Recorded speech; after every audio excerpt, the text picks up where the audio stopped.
Babilônia. Uma cidade que se tornou uma lenda e virou ruínas antes mesmo de ser fundada. Como isso é possível? Vamos correr por 1000 anos de história e tentar resolver essa contradição. Contaremos a história dos maiores governantes da Babilônia, Hammurabi e Nabucodonosor II, como a Torre de Babel foi construída e o que realmente foram os jardins suspensos de Semíramis. Nós sobrevoaremos o portão de Ishtar e tocaremos a vida dos babilônios comuns, cujas vidas eram governadas por leis que a Europa não igualaria por outros 3.500 anos. Procurar as origens da Babilônia é como olhar para dentro da névoa. Não sabemos quem fundou a lendária cidade nem quando. A primeira menção escrita da Babilônia data do século 23 a.C., durante o reinado do neto de Sargão de Acádia. Naquela época, a cidade era chamada Kadinger, que em sumério significava Portão de Deus.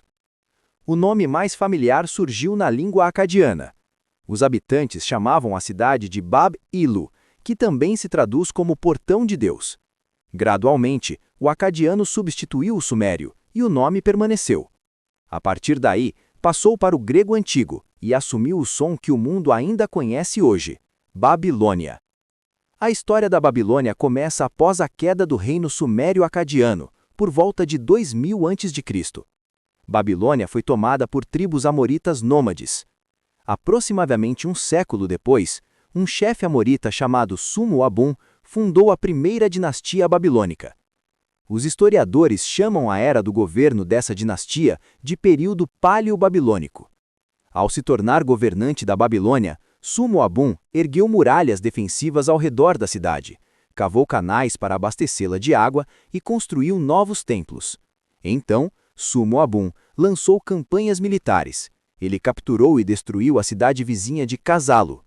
Com os governantes de Kish e Sipar, formou uma aliança. Ao final de sua vida, Sumu-Abum havia expandido seu domínio para incluir as cidades de Dilbat e Kuta. E assim, de uma pequena cidade sem destaque, Babilônia transformou-se na capital de uma futura potência célebre. Voltemos ao reino sumério-acadiano e examinemos as condições em que Babilônia existia antes de sua ascensão. O reino sumério-acadiano era um poderoso estado no território da antiga Mesopotâmia. Em seu auge, estendia-se da costa do Golfo Pérsico ao norte da Mesopotâmia. O reino perdurou por um século, do final do século 22 ao final do século 21 a.C. Durante esse período, a Mesopotâmia estava concluindo a Idade do Bronze inicial, e as pessoas estavam fazendo a transição de ferramentas e armas de cobre para o bronze. Babilônia, naquela época, era uma cidade insignificante dentro do reino sumério-acadiano. O império começou a ruir no fim do século 21 a.C. Tribos amoritas atacavam constantemente, sem deixar nada em seu rastro. Os habitantes devastados se levantaram em revoltas famintas. No sul, os elamitas se rebelaram, exigindo independência. O reino sumério-acadiano enfraqueceu e, por fim, fragmentou-se em estados separados. Depois disso, a Mesopotâmia tornou-se uma arena de guerras sem fim. Os principais centros em conflito eram as cidades-estado de Izim e Larsa. Além disso, os reinos da Assíria e de Mari se formaram no norte, Esnuna no leste e Elão no sul. Estados individuais podiam formar alianças, mas com mais frequência entravam em choque uns com os outros pela expansão de suas fronteiras. Como nenhum deles possuía uma vantagem decisiva, toda a situação se parecia com o caos. Mais tarde, o rei babilônico Hammurabi se tornaria aquele que uniria todos os estados em guerra da Mesopotâmia em uma única potência, o Reino Babilônico. Hammurabi vinha da primeira dinastia babilônica e foi o sexto governante da Babilônia depois de Sumu-Abum. O significado exato de seu nome é desconhecido. Alguns estudiosos o leem como Hammurabi, significando o ancestral é grande, outros como Hammurapi, significando o ancestral é um curador.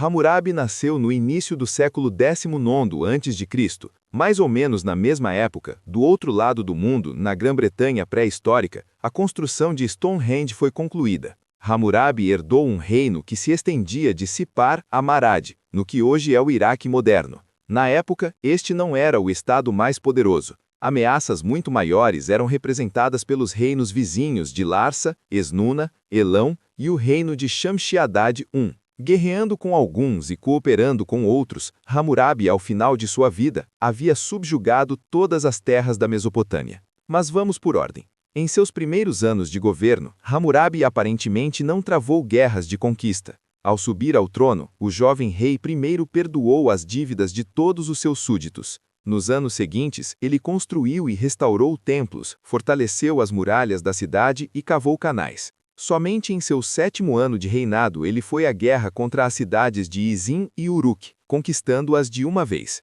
Izim e Uruk estavam então sob o controle de Rin-Sin, o governante de Larsa. Ainda assim, Rin-Sin não respondeu a Hammurabi com guerra, cedendo-lhe 2 cidades importantes.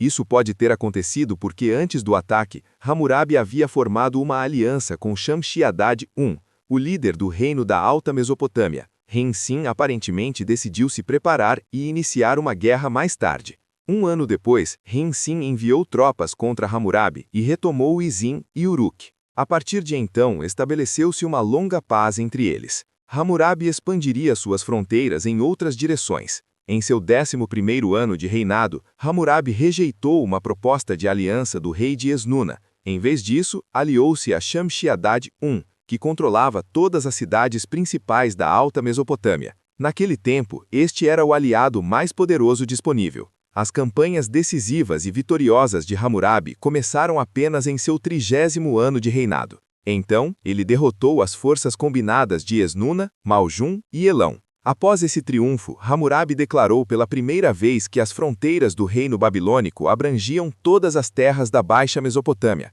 Tal declaração significava que Hammurabi não reconhecia a autoridade de Rin-Sin, e a guerra com Larsa era inevitável. Hammurabi marchou com suas tropas até as muralhas de Larsa. Rin-Sin resistiu ao cerco por um mês, mas acabou derrotado. Seu destino posterior é desconhecido. Do rei vencido, Hammurabi herdou o título de pai dos Amoritas. Após a morte de Shamshi-Adad, aliado de Hammurabi, o reino da Alta Mesopotâmia entrou em colapso. Os estados da Assíria e de Mari se conquistaram independência, e em suas campanhas posteriores, Hammurabi o subjugou. Em seu 38º ano de reinado, Hammurabi capturou Esnuna e repeliu o ataque de tribos nômades. Depois disso, toda a Mesopotâmia caiu sob seu controle. Hammurabi era um negociador e estrategista magistral. Ele escolhia seus aliados com cuidado e travava guerras com sucesso mesmo longe de sua terra natal. Essas habilidades o ajudaram a transformar Babilônia de uma cidade desconhecida na capital de um reino celebrado. Mas isso era apenas um lado de sua personalidade extraordinária.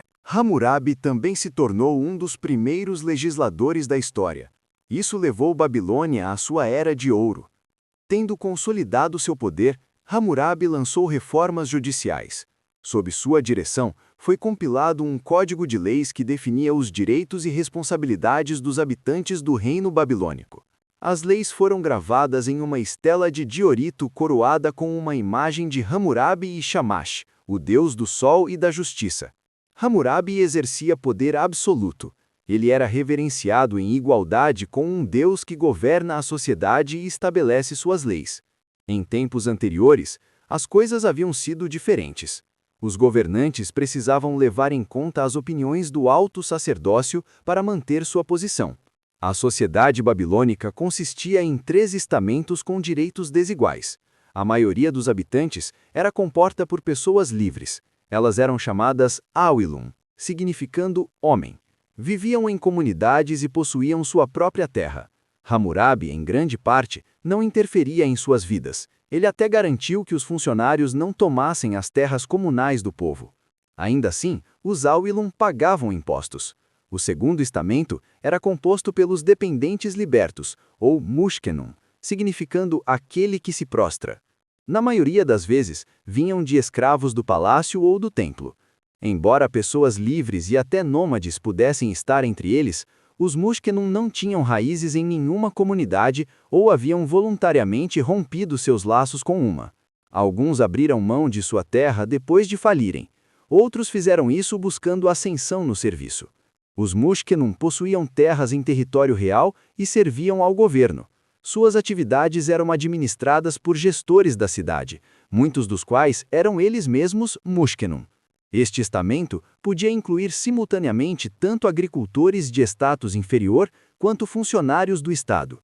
Finalmente, o terceiro estamento consistia de escravos, ou wardon. Entre eles estavam guerreiros capturados ou pessoas que haviam perdido sua liberdade após cometer um crime ou deixar de pagar dívidas. Escravos podiam pertencer ao rei, a um templo ou a um indivíduo privado. Todos os escassos bens de um escravo eram considerados propriedade de seu senhor. Escravos eram legalmente equivalentes a objetos que podiam ser vendidos ou dados em garantia. Se alguém mutilasse um escravo ou tirasse sua vida, isso era considerado nada mais do que danificar ou destruir a propriedade de outra pessoa. O culpado compensava apenas pela perda material. Mas aqui está o ponto crucial. Em Babilônia, ninguém nascia sem direitos. Se uma escrava e um homem livre tivessem filhos, essas crianças eram livres. Mesmo que o pai não as reconhecesse, a mãe escravizada não podia ser vendida. Ela permanecia na casa com seus filhos. Muitas das leis de Hammurabi eram baseadas no princípio da talion, retribuição equivalente, olho por olho. No entanto, a responsabilidade por crimes dependia da posição social. Por exemplo, se um homem livre danificasse o olho de outro homem livre, o olho do agressor era destruído em retorno. Mas se um homem livre arrancasse o olho de um mushkenum, o acusado pagava cerca de 1 libra de prata. Por ferimentos infligidos a um escravo, era imposta uma multa equivalente à metade do valor do escravo. Sob Hammurabi, os sumos sacerdotes e o templo perderam sua influência sobre a elaboração das leis. Pela primeira vez na história, os crimes começaram a ser tratados em um sentido puramente legal, não como violações de mandamentos sagrados, mas como ofensas contra a vida humana e os fundamentos da sociedade. Os juízes passaram a ser nomeados pelo rei, escolhidos entre os habitantes da cidade, enquanto os sacerdotes serviam apenas como assistentes. Um juiz que desconsiderasse a lei podia ser destituído do cargo. As leis de Hammurabi protegiam os direitos das mulheres e das crianças na medida do possível para aquela era. Uma mulher era uma pessoa plena e um membro independente da família. Depois de se casar, ela podia deixar o marido se ele viesse a revelar dívidas anteriores ao casamento. Se o cônjuge fosse infiel, a acusasse de adultério ou a agredisse, ela podia levar seu caso ao tribunal e, ao provar suas alegações, dissolver o casamento. Ela então ficava livre para se casar novamente.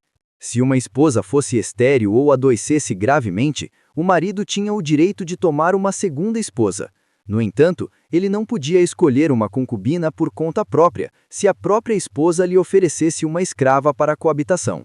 Um marido também não podia abandonar uma esposa doente. Se a esposa de um homem morresse, ele não podia reivindicar o dote dela. Toda a herança ia para os filhos.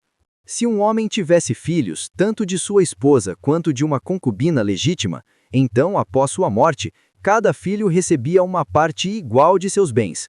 A mãe concubina e seus filhos recebiam sua liberdade. É claro que nem todos os habitantes de Babilônia desfrutavam de direitos iguais. Ainda assim, a posição honrosa das mulheres na família e a proteção das crianças contra a tirania do pai falam da sofisticação da sociedade naquela época. Hammurabi deu o primeiro passo para garantir que o forte não oprimisse o fraco. Assim está declarado em suas leis. Após a morte de Hammurabi, o reino babilônico perdeu sua influência na Mesopotâmia. 5 séculos depois, Babilônia ficou sob pressão da Assíria, que naquela época havia se tornado uma potência poderosa. Para repelir a ameaça assíria, os reis babilônicos buscaram apoio em países vizinhos. O confronto entre Babilônia e Assíria se estenderia pelos 5 séculos seguintes.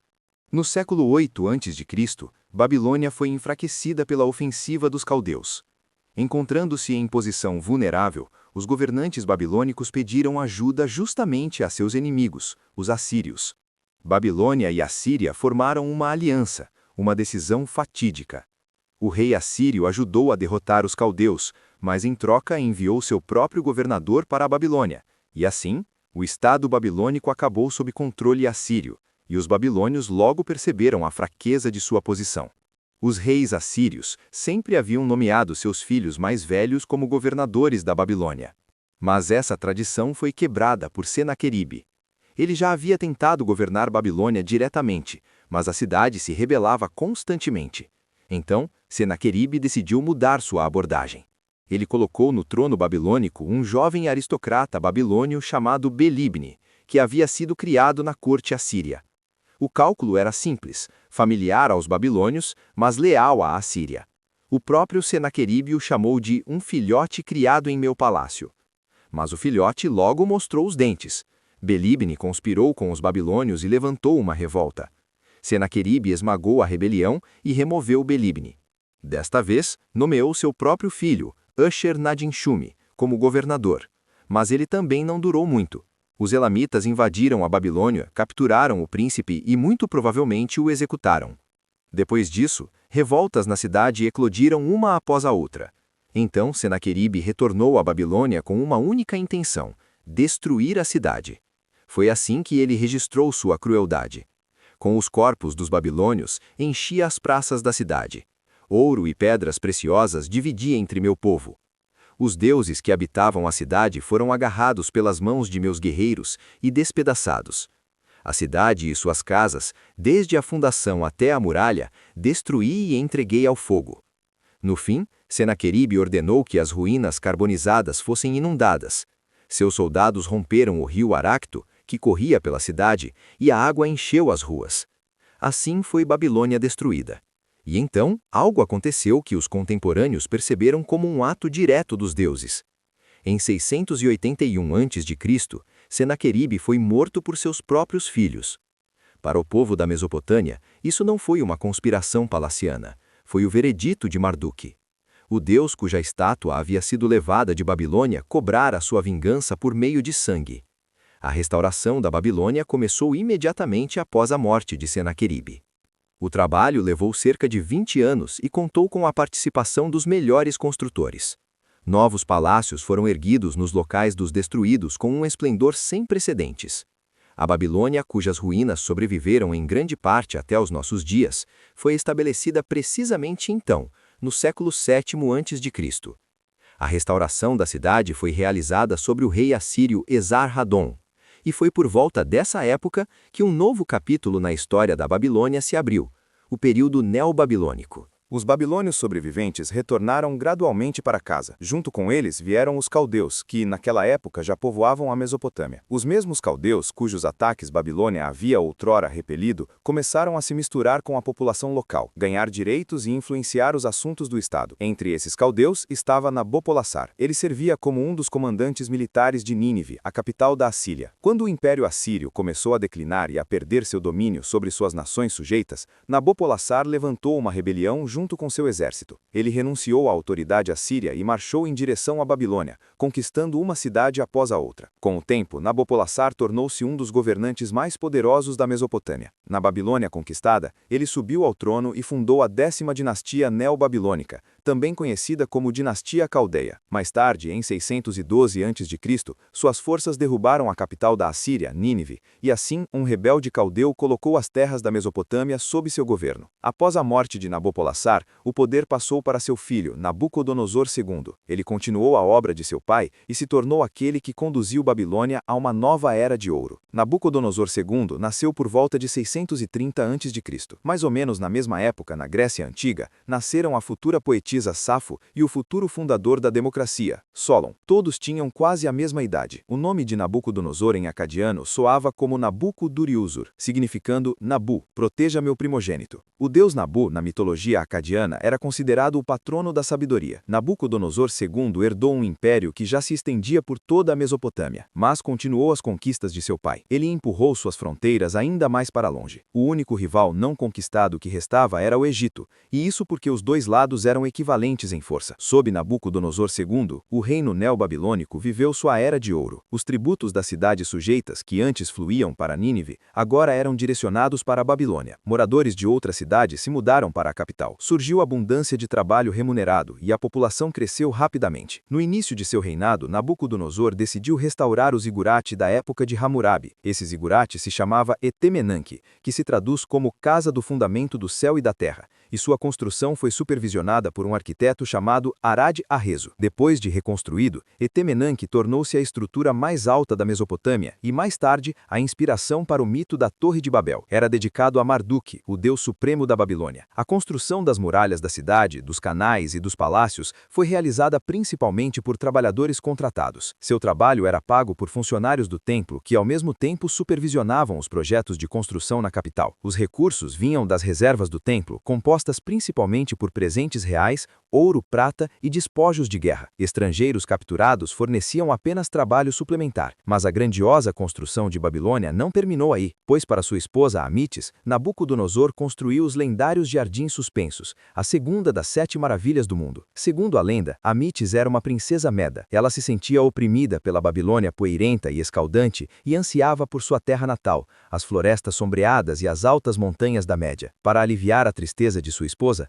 Nabucodonosor ordenou a construção dos jardins suspensos, onde ela pudesse se esconder da agitação e se perder em lembranças. Na literatura, os jardins suspensos levam o nome da rainha mítica Semíramis. O protótipo de Semíramis foi Sham-Muhammad, uma governante da Assíria que viveu 2 séculos antes de Nabucodonosor nascer. Talvez então a segunda maravilha do mundo devesse ser chamada de Jardins Suspensos de Amitis, e ainda assim, até hoje permanece desconhecido se os jardins suspensos realmente existiram. Nenhum texto babilônico da época de Nabucodonosor as menciona. Tudo o que sabemos vem de autores gregos e romanos, escrevendo séculos depois. Esta é a única das 7 maravilhas do mundo cuja própria existência permanece em dúvida. Mas mesmo que os jardins suspensos sejam apenas uma bela lenda, o que Nabucodonosor construiu ao redor da Babilônia era absolutamente real e, sem dúvida, muito mais impressionante.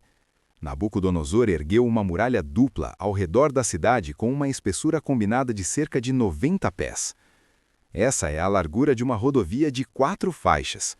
Carruagens puxadas por equipes de 4 cavalos podiam correr pelo topo dessas muralhas e ainda ter espaço para dar a volta. Para comparação, a Grande Muralha da China tem entre 15 e 30 pés de largura. As muralhas da Babilônia eram de 3 a 6 vezes mais largas. Isso faz lembrar as muralhas de Attack on Titan. A própria cidade cobria cerca de 2.200 acres, aproximadamente comparável ao centro de Chicago. Sua população, segundo várias estimativas, chegava a 200 mil. Isso não parece tão impressionante? Então aqui está algum contexto. Naqueles mesmos anos, Atenas tinha cerca de 90 mil habitantes, e Roma ainda era uma aldeia. Babilônia muito provavelmente se tornou a primeira cidade da história humana a ultrapassar a marca de 200 mil habitantes. Agora, o Portão de Ishtar. Esta era a entrada principal da cidade e foi projetada para que qualquer pessoa que se aproximasse dela ficasse sem fôlego. O portão elevava-se 50 pés acima do solo, enquanto sua fundação se estendia por mais 46 pés abaixo. A altura total da estrutura era de 95 pés, a altura de um prédio de 9 andares. Mas não era apenas a altura que impressionava. Toda a fachada do portão era coberta por tijolos esmaltados de um azul cobalto vívido. Isso não era tinta, era uma fina camada vítrea que brilhava ao sol com tanta intensidade que, à distância, o portão parecia ter sido esculpido em lápis lazuli, a mais preciosa pedra azul da antiguidade. Nada parecido existia em qualquer outro lugar do mundo.